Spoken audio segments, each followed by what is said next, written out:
morning, ladies and gentlemen. Allow me first, on behalf of Solid and the families of the Lebanese detainees in Syria, to thank you all for coming here, and a special thanks to the OGMO that prepared this event and gave us the opportunity to highlight the problem of the Lebanese detainees in Syrian jails. First of all, let me explain the word. When we use the word enforced disappearance, they are not missing, they are not disappeared. There is an international definition now called enforced disappearance, and enforced disappearance is when you deprive a person from his liberty against his will, and then you never disclose the fate and the whereabouts of that person. He becomes a victim of enforced disappearance, and being a victim of enforced disappearance puts him outside the protection of the law. In the background, let me explain that on the 22nd of December 1962, the Syrian National Assembly adopted the state of emergency law, and in Article 2 of that law, it affirms that the state of emergency must be approved by the People's Assembly. On the 3rd of March 1963, the Syrian National Council of the Revolution declared the emergency law, and it is still in effect since now, until now. In 1976, the Syrian forces swept into Lebanon, and from that date on until 2005, they started to detain Lebanese and arrest them, and then transfer them to Syrian jails. In May 1991, the Lebanese government signed the Fraternity, Cooperation and Coordination Accord, in which the Lebanese government ceded some of its security powers to the Syrian intelligence, and the Syrian intelligence worked with impunity on the Lebanese territory. The results were thousands of Lebanese detainees and victims of enforced disappearance, hundreds of mass graves, because many of the Lebanese who were detained by the Syrian forces died in Syrian detention centers inside Lebanon and didn't make it to Syria. The road to disappearance started in Syrian detention centers inside Lebanon.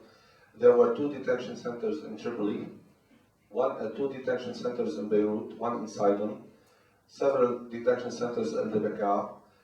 People who used to be arrested in these places for a short period of time, interrogation, torture, and then they are transferred to the main security headquarters of the Syrian intelligence in Lebanon, which is based in Anjar, the Bekaa. Anjar is very close to the Syrian border. After another short period of interrogation in Anjar, people are transferred to Syria.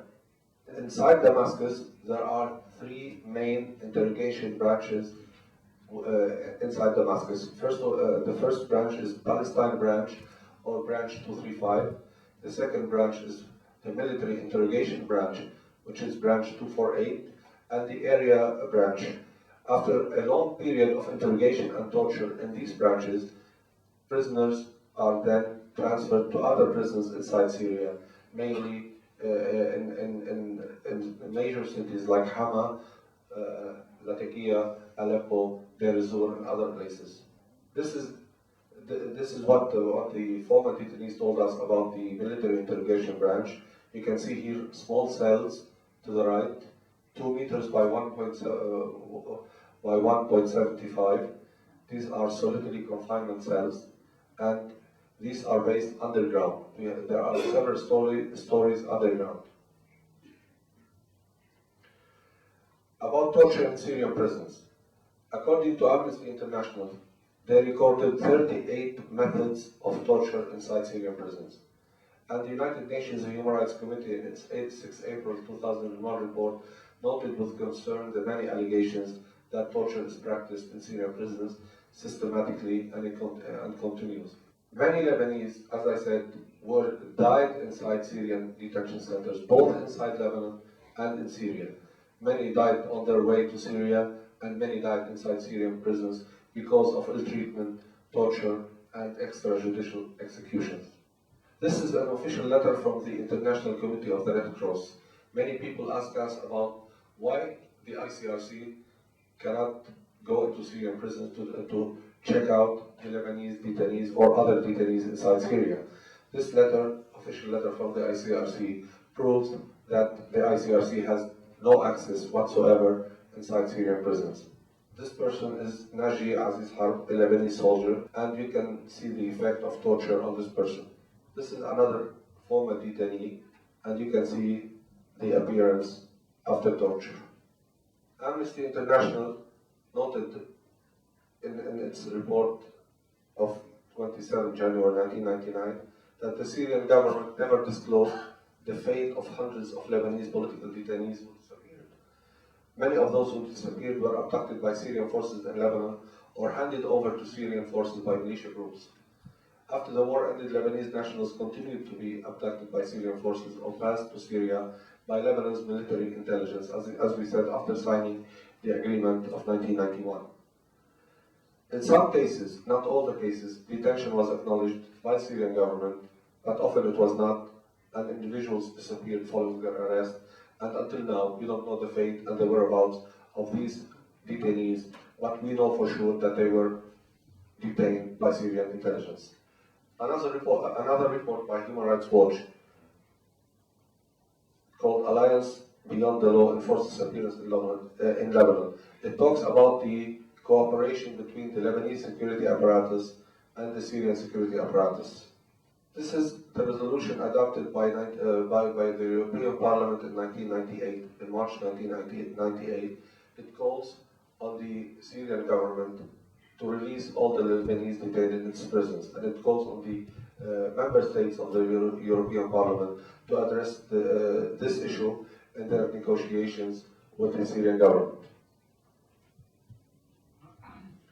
The Human Rights Committee of the United Nations, when studying the report presented by Syria in 2001, March 2001, issued a report after the discussions and deliberations with the Syrian official delegation, and came out with this conclusion. The committee is deeply concerned about allegations of extrajudicial executions and disappearances on which the delegation failed to give sufficient and precise explanation and information. So the Syrians were not giving any kind of information about this issue. This is also a report issued by the State Department, United States State Department, also talks about the agreement that was signed in 1991 by the governments of Lebanon and Syria, in which the security personnel of the Syrian intelligence worked in violation of this agreement. This is a report published by Mr. Terry Rod Larson. It was presented to the between brackets here. Let me say that the sit-in, one of the targets of the sit-in in front of the UN House in Beirut was the establishment of an international commission of inquiry and the inclusion of this issue within the United Nations Security Council Resolution 1559. The mandate, we all know that the mandate of 1559 does not include the issue of the detainees, but we wanted the international community to include this within the 1559 resolution. So in the fourth report of Mr. Terry Rod Larson, he included the issue by saying, I also wish to call for Syria and Lebanon to address in their bilateral contacts the issue of Lebanese detainees in Syrian custody. So now it's part of 1559.